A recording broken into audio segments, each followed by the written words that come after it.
അങ്ങനെ പൂജ പുറത്തായി എന്നാണ് അറിയാൻ കഴിയുന്ന വിവരം. കാരണം എന്ന് പറയുന്നത് ഇന്ന് നടന്ന ടാസ്കിൽ, അതായത് ഫിസിക്കൽ ടാസ്ക് ആയിരുന്നു. ആ ടാസ്കിനിടയ്ക്ക് എന്തോ ഒരു പരിക്ക് പറ്റി. അതിനുശേഷം നമ്മുടെ പൂജയ്ക്ക് ഡിസ്കിന് എന്തോ ഒരു കംപ്ലൈൻ്റ് ആണ് പറ്റിയെന്ന് പറയുന്നു ഡിസ്കിന്.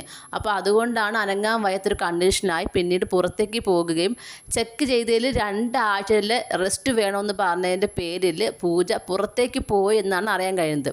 ഇത് എത്രമാത്രം സത്യമാണെന്ന് എനിക്ക് അറിയില്ല. കാരണം 100% ഉറപ്പിച്ച് പറയാൻ പറ്റുന്ന ഒരു സോഴ്സ് അല്ല.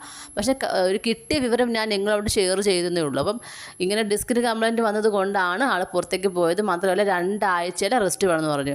എന്തായാലും നോക്കാം, എന്തായാലും നാളെ നമുക്ക് അറിയാൻ കഴിയുമല്ലോ. അപ്പം കിട്ടിയ വിവരം ഇങ്ങനെയാണ്. ഞാൻ കിട്ടിയ വിവരം നിങ്ങളോട് ഇപ്പം തന്നെ പറഞ്ഞേ ഉള്ളൂ.